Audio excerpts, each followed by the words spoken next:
Well, good morning, everyone. Welcome to the forum at St. Bart's. My name is Peter Thompson. I serve as the vicar here, and whether you're joining us here in person on Park Avenue or online at stbarts.org, it is my delight to welcome you to the forum where each week we have sacred conversations about the things that matter. Today we're looking at important issues facing our city and our state, and we're delighted to have with us Akash Mehta. He's the editor-in-chief of New York Focus, which is a journalism, nonprofit, nonpartisan journalism organization online that just started about exactly 2 years ago today, right? That's or next week, yes. This month. Akash, it's really great to have you here, and we're looking forward to your reflections on the issues facing New York. Thank you so much, Reverend, and thank you, everyone. Good morning. I'm really honored to be here. I've been privileged to see some of the extraordinary work that New York faith communities perform in caring for their neighbors, in service and advocacy in local policy. Groups like the Interfaith Affordable Housing Collaborative were some of the first to walk me through how local policy works, and I know this congregation is part of that rich tradition.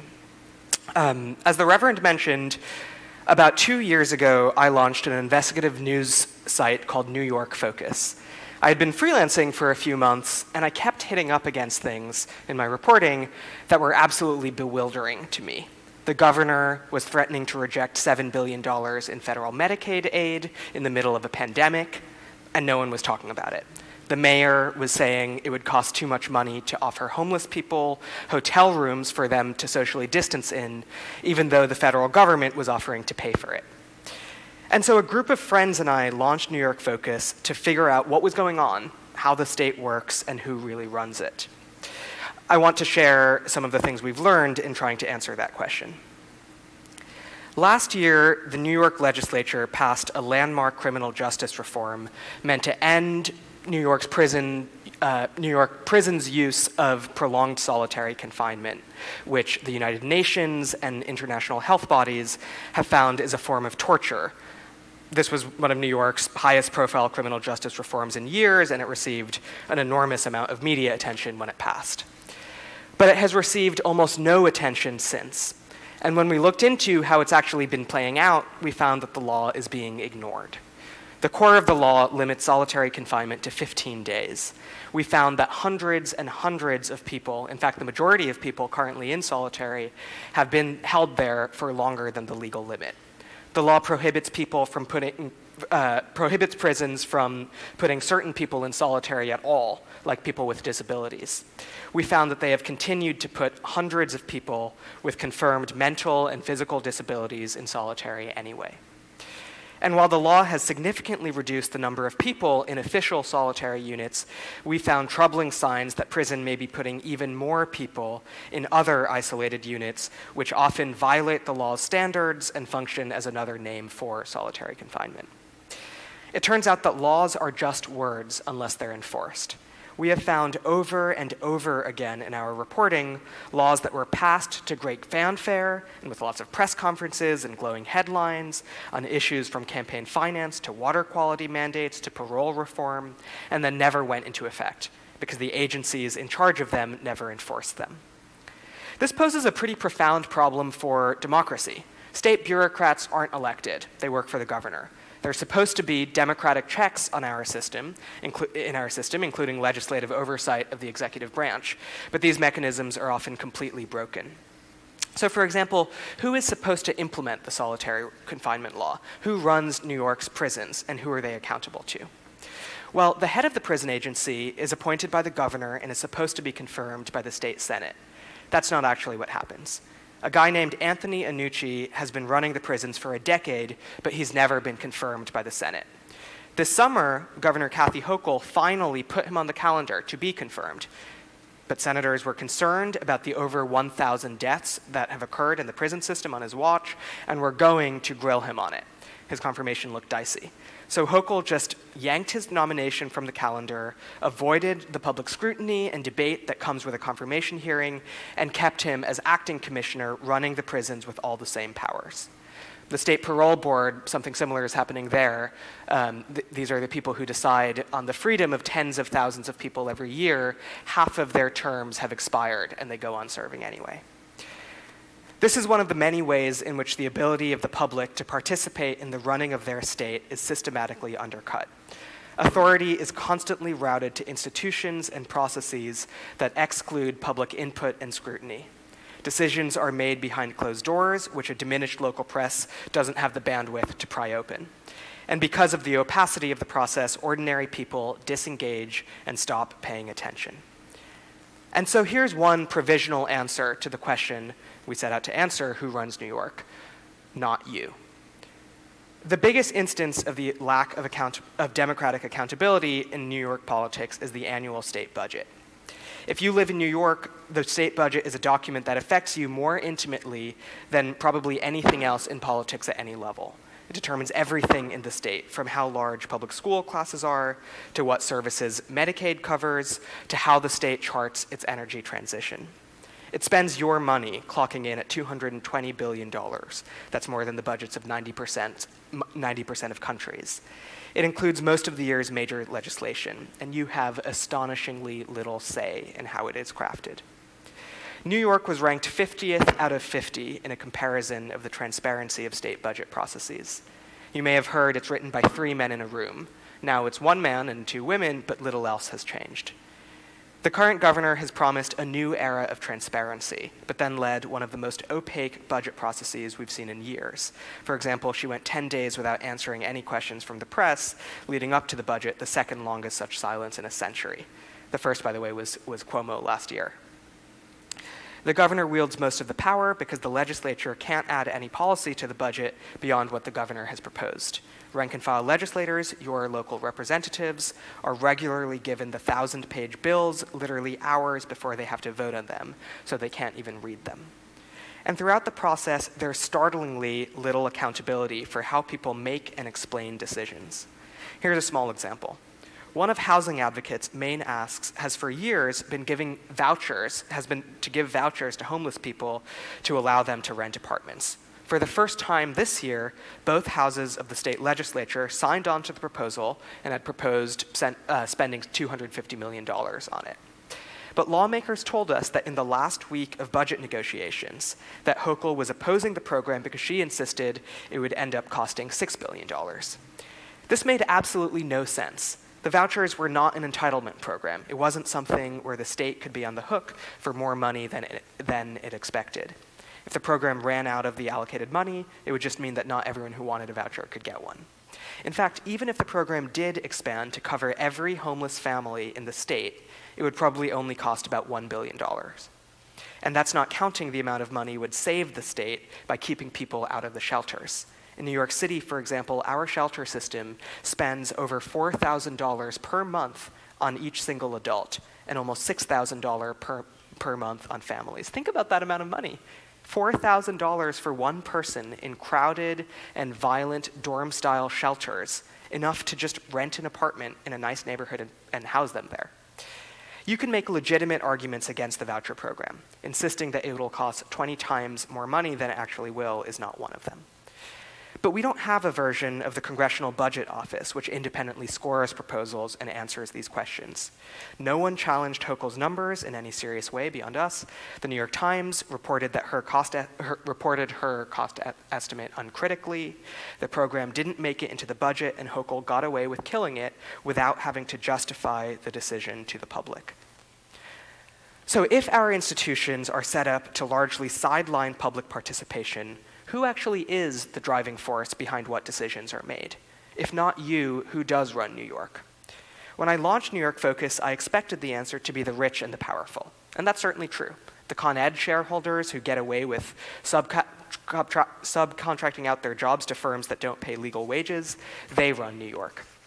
The more than half of New York's 84 billionaires on the Forbes 400 list who contributed to Governor Cuomo's coffers, whose taxes he kept flat for almost a decade, they run New York. The fossil fuel executives who lobby furiously against any proposal to fund New York's climate goals, leading to a situation where the state pledges to zero out emissions by 2050, but spends almost none of the $15 billion a year it would take to make that happen, they run New York. Okay, that's hardly surprising. What I was not expecting to find is how many cases in which the answer is, in a sense, even bleaker. In more cases than you might think, no one runs New York. Programs don't run, things don't happen, not because there's a powerful special interest blocking it, but because no one cares enough to make it happen. One of our first stories was about how every year thousands of people leave Rikers and are unable to rent apartments or get jobs or activate government benefits for a maddeningly simple reason. They don't have ID. For many of them, that's because the police confiscated their ID when they were arrested, and then the city lost it. As a result, they leave jail and end up homeless, hungry, more likely to commit crimes, and get sent back to Rikers. The same problem is maybe worse in state prisons. Now, there's a very simple solution to this. Just give people ID when they're released. Other states have ID machines in their prisons. We could do it too. And I should say that one of the groups that has been fighting hard for this, and how I found about it myself, is Faith Communities for Just Reentry, a terrific interfaith group.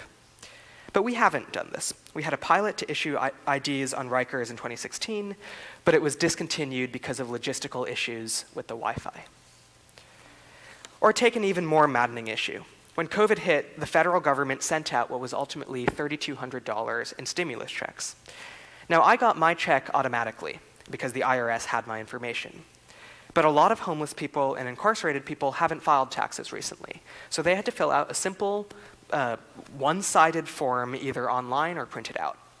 All they needed was a social security number, something not all, but most of them had. I went around the city for months using a laptop and a mobile hotspot to help people on the street get their checks. It took maybe 10 minutes max per person. It would have taken extremely little effort for both homeless shelters and prisons to get most of the people living there signed up. You just distribute the forms and have someone go around to help people fill them out. But most homeless shelters and most prisons did not do that. I wrote a story on this, and for over a year, I would get emails from people in prison desperate to learn how to get their money. One person emailed me and said that his friend had a form that his family member sent him and was planning to photocopy it and distribute it to everyone in their housing block, but the prison photocopier wasn't working, and so they emailed me. They'd found the article and desperately asked how they could get their hands on this one-page form. Again, this is $3,200 we're talking about. One of the homeless people I know who did get it was able to get themselves a room for a couple of months, spending the worst of the winter indoors. For people in prison, at the average wage they make there, 62 cents an hour, that amount of money was worth more than 5,000 hours of labor, or 2.5 years of a full-time job. There was no conceivable reason not to just hand out a form to the 30,000 people locked up in New York prisons, but it didn't happen because no one cared enough to make it happen. On issues like this, no one runs New York. By now, I sound like a thoroughgoing cynic. The rich and powerful run New York when it's worth their while, otherwise no one does. But this is not actually my view. I couldn't be a journalist if it was, because in order to report these things compellingly, it needs to be shocking to you. Cynicism is corrosive to journalism. I think the biggest competitive advantage New York Focus has is that we're new enough to this stuff, we're what some would call naive enough to be shocked and outraged when we hear about the kinds of things that I've talked about. Cynicism doesn't just make for bad journalism, though, it's also inaccurate. My first answer to the question of who runs New York was not you, because of how political processes are structured to avoid public scrutiny or participation. But the reason they are structured that way is that when the public does break through and participate, it has enormous power. In our first months after we launched, we spent a lot of time trying to figure out which of the dozens of proposed policies we were tracking were most likely to get through in the 2021 budget. It was extremely hard to say in advance because the Albany insiders we spoke to had conflicting predictions, and it felt like reading tea leaves. When the dust cleared, there was a pretty striking pattern.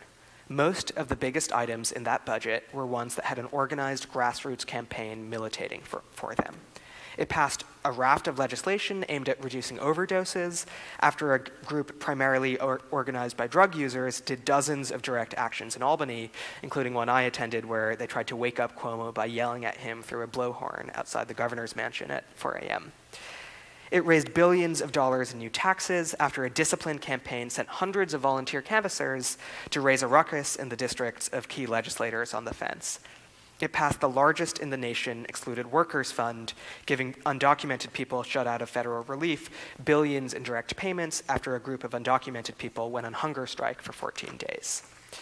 Meanwhile, many of the pushes that failed had little grassroots pressure behind them. The most striking example was the exclusion of any major climate legislation.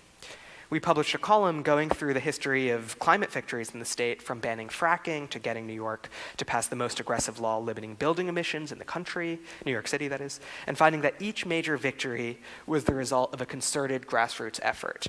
Climate NGO's strategy recently, though, is far more focused on lobbying and drumming up think tank reports and playing the inside game. So far, it hasn't worked.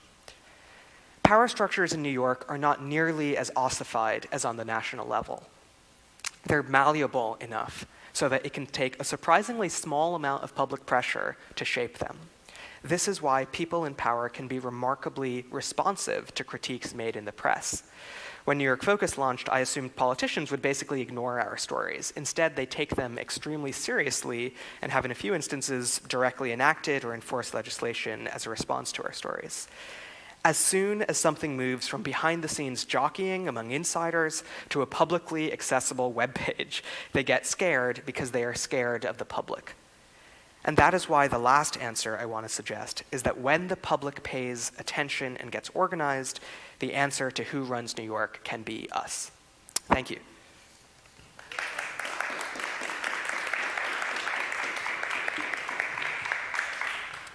Thank you so much, Akash. And those of you who are here in person, those of you who are watching online, you can submit a question for him. My colleague Bailey has some question cards if you're here in the room. If you're joining us online, you can enter a question through the live chat function on YouTube, comments function on Facebook, or you can email me, pthompson@stbarts.org.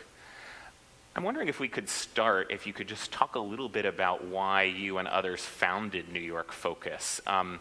Why journalism, why focused on such a local level, why nonprofit? Can you talk about all those things? Yeah. So I grew up in New York, and in high school, I interned my way through state and city politics. I was a policy fellow at the city council. I was on my local community board. And then I went away to college and studied philosophy and disengaged largely from politics. And I came back in 2020, and COVID had just hit, the world was in shambles, and I was kind of reconnecting with people that I'd known in New York politics, and I found out, I think I found this out on just some local group had posted this on Twitter, that the pandemic had just hit, and the federal government was offering us billions and billions of dollars of Medicaid aid, supplemental payments to make up for extra expenses. And Governor Cuomo was saying that we were ineligible for this money. It turns out we were not actually ineligible for that money. Instead, the federal aid came with restrictions that would have prevented him from passing Medicaid aid cuts that he had been spending the year drafting. And so he was threatening to reject this money in order to pass his Medicaid cuts. And what was stunning to me was that, as far as I could tell, no one had reported this. There was a half mention of it buried in the middle of an article by a publication called City and State, but no one was kind of just calling him on it, of saying, you're lying, we are not ineligible for this money, and if you continue down this path, the state, at the same time that you're every day in these press conferences where he was lionized by, global media, and ultimately won an Emmy for it, at the same time as he was saying, we need more federal help, New York is the hardest hit, who was threatening to reject this money. And so I reported this story in this kind of flurry of 2 days of just calling everyone I knew, and each call led to another. And I reported it for a national kind of tabloid online, and it was just confusing to me that that was the place where the story was placed, and that there wasn't a natural home for that type of story in local media. In New York City, we've seen the beginning of a resurgence in local media, which is really, really exciting. But most of the power in New York is concentrated in Albany. It controls the money, it controls most of the policy, it controls the subways, it controls the school. Anytime New York City or anywhere else does something it doesn't like, it just steps in and says, you can't do that. De Blasio ran up against that all the time. And there was no outlet that was doing work like this on the state level. In particular, there was no nonprofit media outlet that covers these issues.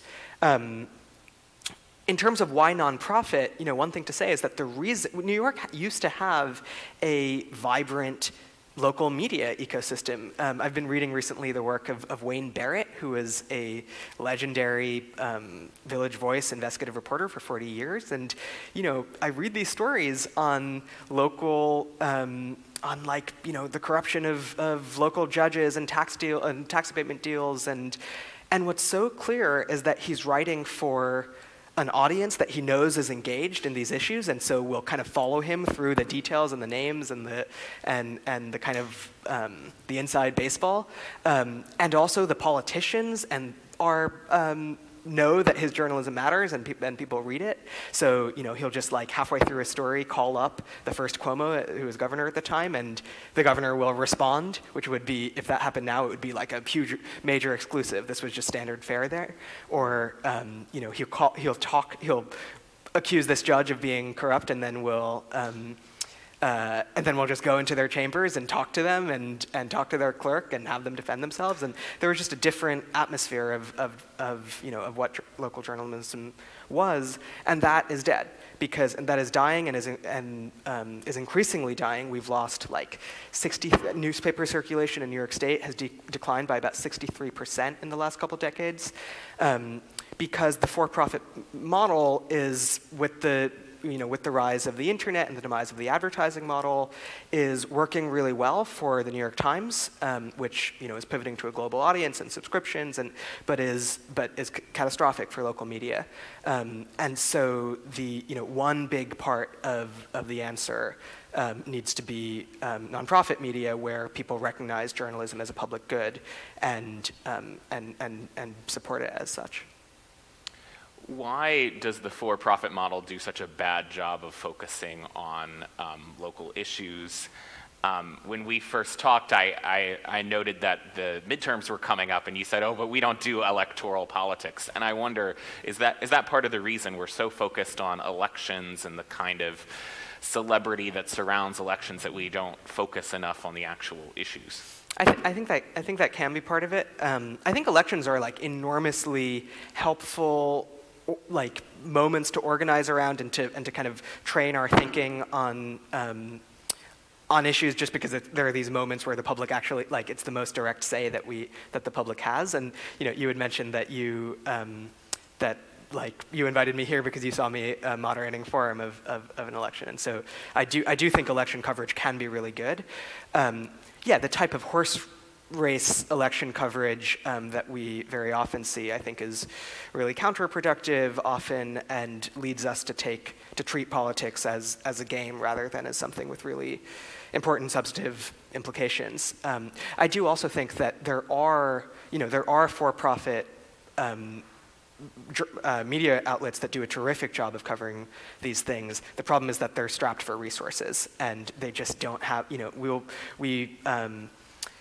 We'll work with local papers in areas across the state. We recently did this long story with the Democrat and Chronicle, which is a storied institution in Rochester, and used to have a large investigative team where they could follow these questions. And I got the sense, working with these editors there, that they were so excited to work with us, because it gave them access to reporting that had the bandwidth to go deeper than I think they're able to, as much as they would like to. So we see that really often. How does funding work for you all, and do these partnerships help with that? So in those partnerships, we just offer the content for free. We see it as part of our mission to share stories with other outlets, and both with kind of larger outlets than ours and national outlets, and get our reporting to a larger audience, and then also with smaller ones, and hopefully support local media. The funding comes, we don't have advertising, it's all from donations, both of individuals and of philanthropic organizations. There are a lot of New York philanthropic organizations and foundations that support us, and increasingly we've been growing our membership campaign, and so we're about to launch our 2-year membership campaign. You said when we talked before that the kind of main issues you see at least ones that you all have been focusing on in terms of the state, are criminal justice and climate justice. And you spoke about both of those in your prepared remarks. Can you speak about those a little more, and why those specifically should be an object of the public's attention? Yeah. Yeah, I mean, what to say? I guess, so to start with climate, so I talked about, with respect to criminal justice, but I talked about how laws often get passed and then just stay on paper. They stay words on paper. And New York has a long history of that happening with respect to climate, where governors will announce goals and will get lots of favorable press attention for doing so, and then years later, they won't be met and no one will notice, and then it's time for the next round of goals. In 2019, New York passed, in many ways, a nation-leading law that established it not just as a goal, but as a requirement to zero out New York's climate emissions by 2050, and which kind of rightfully got a lot of attention, but analysts have estimated that it will cost about $15 billion a year to actually make that happen. And so far, we're spending almost zero state money on climate mitigation in New York. The money that we do spend is out of ratepayers' dollars, so it comes out of directly through the money that you pay for your utilities. We don't really spend much taxpayer dollars. And so a core kind of thing that we've been focusing on is, the state has pledged to meet these goals, and it's not just 2050, there are more intermediate goals that it's pledged to meet. What is it actually doing to meet those? For instance, there's this Climate Action Council, which is charged with figuring out a plan for how to actually achieve the goals. And in many ways, we've reported on how there are industry lobbyists on it, there are state agency heads who are kind of beholden to the government on it. So there's one question about just the process and if it's accountable enough. But even this council, which is generally pretty wary of making really hard and fast recommendations in the short term, one of the things it said very loud and clear was it called on the state to ban gas in new construction around the state. And yet, last budget, even when the Climate Council said you need to do this immediately in order to meet your goals, the state didn't do this. And again, it didn't get nearly as much attention as it should have. So we're kind of following this, and we think basically that more New Yorkers, I don't think most New Yorkers even have a sense that their state leaders have pledged these goals, let alone that they haven't, that they're not doing much to meet them. So that's been, one thing that we really think people should pay a lot more attention to. And then it gets even more. So we did a story last week on how many of the agencies that are in charge with implementing this law, their staffing has, in the last few years since the law, the amount of responsibilities they have has ballooned. They have to administer way more clean energy projects and more environmental laws and standards to keep projects at, and permits to review and all of this stuff, and yet their staffing has largely stayed the same. And so this is emerging as just a bottleneck where we're asking government to do all this stuff, but then we're not actually hiring enough people to make it happen. And that had, as far as I know, our story on that was the first. So it's the type of just keeping people on keeping our leaders on track for the goals that they themselves have met, I think, is one reason why climate is so important to us. You've talked a lot about the importance of public scrutiny. How do we increase public awareness, public scrutiny? You said the public actually does have a lot of power if they choose to use it. One of the ways in which we could do that is by reading New York Focus, but how do you kind of get more people's eyeballs on you, and how else do we kind of raise public consciousness? Yeah, I think there is so much, there are so many ways in which the institutions of government are it's not just like an accident that there isn't as much public scrutiny as there should be. There are so many ways in which political procedures are designed so as to exclude that scrutiny, and I think there are many, many reforms that that could change that. And so, okay, here's just one example that, I'm biased in bringing this one up as a journalist, but I'll talk to friends who report in other states. I was talking to someone who worked for a while for a news publication in Chicago, and they were saying that they are really frustrated when they submit a public information request where state government allows you to access information and documents just as a member of the public and especially as a journalist if you ask for it. And they said they're annoyed if it takes the local agency like a week to respond. In New York, something like that would take months and months to respond. We routinely get back public information requests like a year after we've submitted them, which makes it incredibly hard to report on, and which is just a structural way in which public scrutiny is sidelined. And so I suspect that's in large part also a staffing issue where we just don't have enough records officers to process these requests. And so I think, that's a pretty wonky one, but more broadly, there are so many ways in which I think we should be pushing our government to structure itself so as to kind of be more transparent and more responsive to public scrutiny.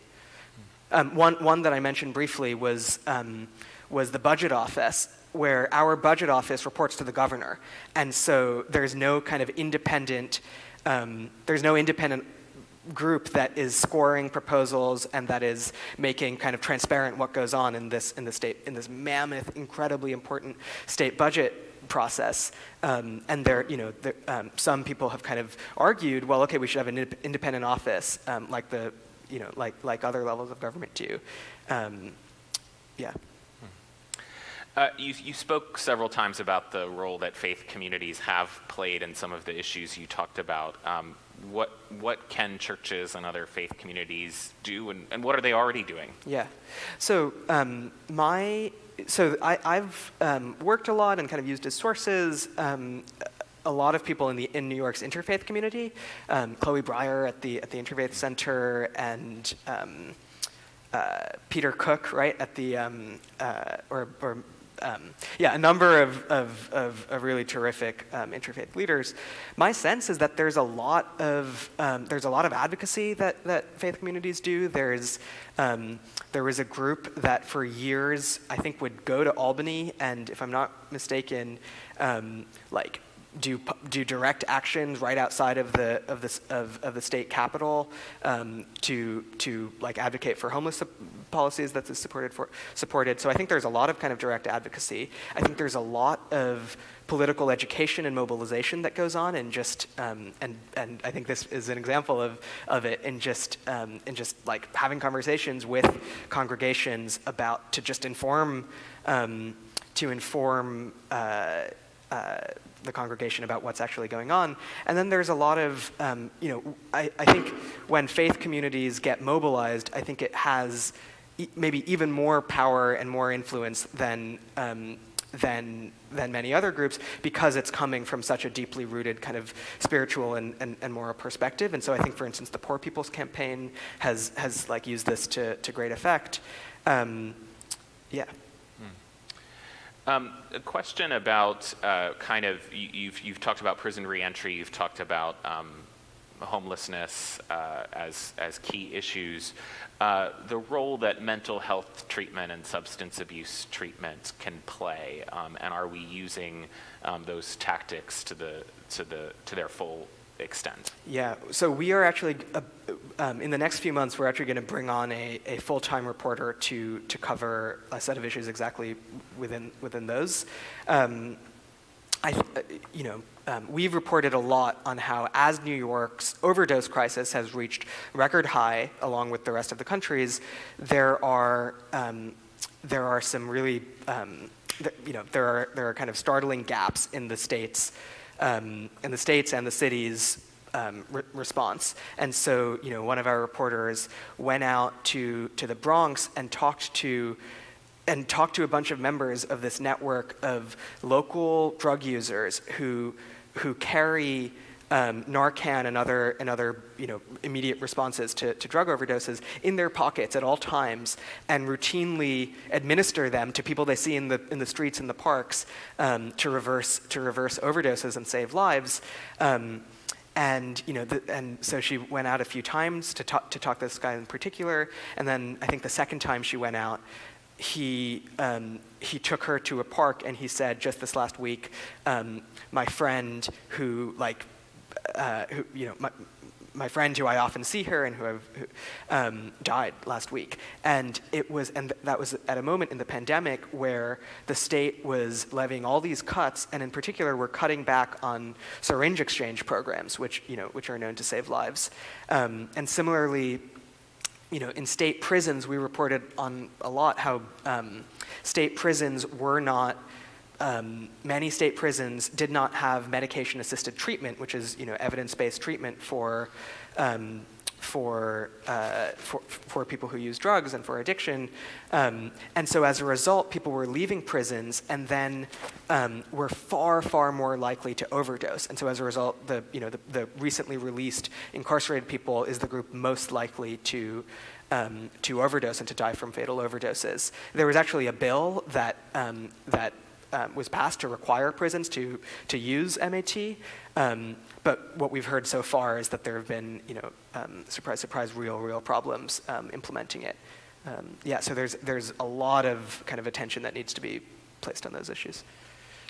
We still have time for a few more questions. So again, if you're in the room, my colleague Bailey has question cards for you. And if you're joining us online, please feel free to enter your question into the live chat on YouTube, the comments function on Facebook, or email me, pthompson@stbarts.org.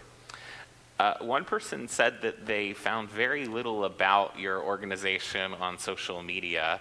I'm guessing that's partly because you're only 2 years old, but can you talk about how you're getting the word out there about the good work that you're doing? This is a priority for us. They also found very little about us on social media because we don't tweet enough or Facebook enough.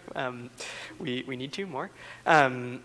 So one way that we've really sought to get our reporting out there is to, as I mentioned, partner with lots of other publications and get our stories read in, especially publications that have really dedicated local readerships, but where this type of reporting isn't found as frequently. How else do we try to get the word out? I mean, I'm really happy to be talking here and coming to events like these. Our website is nysfocus.com if people want to check us out. And we're kind of, as we grow, the next year, over the last 2 years, we've grown a lot. We started out as a kind of half volunteer operation.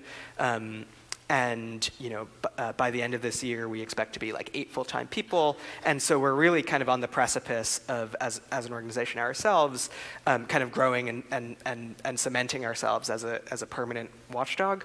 And so a big part of that will also be kind of doing audience work and getting the word out there more. And someone else asks how you differ from other publications and media like the Gothamist, the City, et cetera. I know you've partnered with both of those organizations and WNYC and others. Yeah. Can you talk a little bit about that? So those outlets that you just mentioned are focused on New York City. And so one difference between them is that we focus on state policy, which is just an astonishing gap in the ecosystem because it's like Albany gets maybe 10% of the scrutiny as the city. We know so much more about Eric Adams and how he's running the city than we know about Kathy Hochul and how she's running the state. And yet, I would argue that the state just wields way more power, including over political decisions and institutions in New York City itself. So that's one big difference. There are other outlets that do state politics. Politico New York, for instance, does a lot of kind of deep dive stuff on utility battles and energy, among many other issues. Most of their content is behind a 4-figure paywall, and so they end up being kind of most accessible to insiders and lobbyists. And our mission is really to to be more kind of in the service of the broader public. There are publications that do more like insider journalism, where it's all about like the latest day to day in Albany politics, such that if you are a lobbyist or if you are a government staffer, you kind of the latest, and that's also not our mission primarily. Yeah. I was struck in the state Senate debate that you moderated, just how difficult that was to find, how few people were watching it. Why do you think, we're as focused on national politics as ever? Why do you think people are so uninterested in these local races and how they will impact decisions that are made at the state level? I think it's literally just because people don't know what's going on. Like I as I mentioned, like I spent like a good chunk of my time in high school, like working in politics, and yet as a journalist, when I started covering it, I was just, especially at the beginning, but continuing to this day, I'm just all the time am shocked by basic facts about how the state is run, which I didn't know, and each of these kind of revelations like makes me just like, oh my God, this is so how is it possible that I didn't know this, and which makes me want to get more involved. There are so many examples, but just the so for instance, at the very beginning, I think I mentioned this briefly, but I was covering this. So it was the pandemic. There were all these vacant hotel rooms, and there were enough vacant hotel rooms to put everyone, every homeless person on the street in them, and the federal government was offering to pay for it, I learned, and yet de Blasio was saying that it was too expensive. And I think if more people knew that there were such kind of gigantic like policy issues on the table and such kind of strange things about how those decisions were made, such that the city was effectively rejecting a huge amount of federal money to do this for it, I think that would galvanize people to become more involved. You suggested that New York is more opaque than most states. Why do you think that is?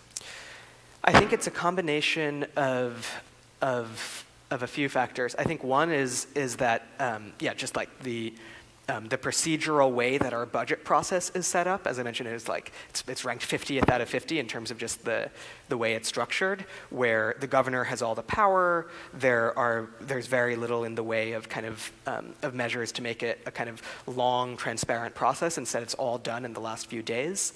I think the division between city and state is another big part of it, where there's this study, which I haven't fact-checked, so I'm not saying this with confidence, but there is a study that claims to find that that the farther away a capital is from the most populous city in a state, the more corruption there is, and then also the more like adultery that goes on in the state house. And the idea is that legislators far away from home, no one's really watching what they do, and so you get to these remarkable things where, like in New York, of the last 6 governors and lieutenant governors, I think 5 of them have left office in disgrace, usually around corruption. Wow. Just because no one is kind of paying attention to what's going on.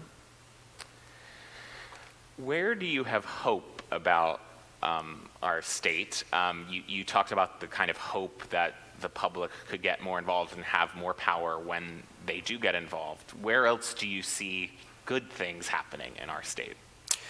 I think it's a moment. I think especially, just in terms of like things happening at all. For most of 50 years, the state senate was held almost continuously by the state Republicans. The assembly was mostly held by Democrats, and so there was this kind of gridlock where very, very little got done. And in the last few years, we've seen one-party control, which has lots of kind of dangers. There's a danger where if you don't have party contestation, you get, that can exacerbate lots of the issues we're talking about. But it also means that there's a kind of opening for, for legislation of all different kinds. And we actually have seen like really productive legislative sessions in the last couple of years, at least compared historically. So I actually think, and I worry sometimes that not just when I, in conversations like these, but also just in the reporting, of course we focus on all the ways in which the process is not working and the opacity of it and when it breaks down, because that's where, that's where if you pay attention to it, you can make it better. But I sometimes worry, and this is a kind of ongoing thing that we're thinking about, that there's a certain way in which that coverage can be read and that we can write it that could actually like make people, clock out of how things are working even more because they just think, oh, it's also corrupt, and so we're not gonna even get involved. I think that would be a mistake, just because, like that climate law, for instance, that I was talking about. It's really important that we pay attention to how, to whether it actually gets implemented. But also, most states don't have climate laws like that. And the New York State hasn't banned gas in new construction. New York City has, because of a grassroots campaign. And so on every issue, I think I'm in it because I am hopeful, and because I do not just or think in some idealistic way, but just in a very practical way. It's very clear that that there is kind of an enormous appetite for and potential for like a lot of progress and a lot of issues. We have to end in a moment. Final question. Someone points out, how successful kind of clickbait sites are in terms of journalism, and your approach is much more long form. It gets into the depth of the issues. How do you stand out in this environment that rewards clickbait? Yeah, I think one answer is just, we're never going to get as many clicks as as someone reporting as the New York Post article of felon murders mom or something, and so that's just not our goal.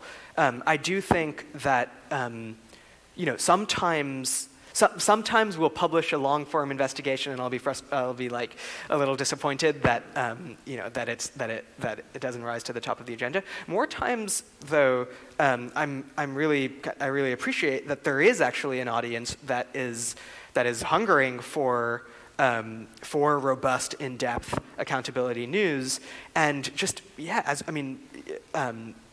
I'll say again that when we launched, I had no idea. I knew that there were these stories to tell. I didn't know if anyone would, how many people would really be paying attention. And I've been really gratified to find that there are an enormous number of people, within government and decision makers, other journalists who want to pick up the stories, but especially just ordinary readers who read the stories, who share them, and who sometimes will reach out to us and in these enormously gratifying notes. So we've been publishing a long series after we broke the news that New York City was transitioning 250,000 Medicare 250,000 city retirees who worked for the city and are on Medicare to a privatized Medicare Advantage plan. You guys might have seen, the New York Times did a big story on the fraudulence of the literal fraudulence of many of these plans this weekend. But we published a story breaking this news, and all these retirees who had no idea, who didn't know that this was happening to their health care, they became some of our most read articles that we've ever published, and we kind of followed up with many stories on this process. And retirees who were activated in part by this coverage organized, hired a lawyer, filed a lawsuit against the plan, and got an injunction in court. And so the plan is now kind of on ice. And we'll get, and it's a complicated issue where that actually, the way it's structured, that is actually putting the health benefits of current workers at risk because of the way the finances are structured. But we would get, we've gotten dozens of emails from city retirees saying just I couldn't get information about this thing anywhere else, and so thanking us for our coverage. And so that's the type of in-depth reporting that is doing stuff that others aren't, that we think actually really there is an audience that, for that work. Well, gosh, unfortunately, we have to stop there, but thank you so much for being here this morning. Thank you so much, Reverend Thompson. Thank you so much, everyone. And it's nysfocus.com. That's right, nysfocus.com. Yeah. All right. Well, thank you all for being here today, too. I hope you'll stick around and join us for worship at 11 a.m., whether you're here in person or online. And I hope you'll be back next week. We are going to go from the local to the global and welcome a visitor from across the Atlantic. The Reverend Dr. Robert Willis, recently retired Dean of Canterbury Cathedral, will be talking about several decades of ministry in that place and the garden congregation he started in COVID-19. So see you then.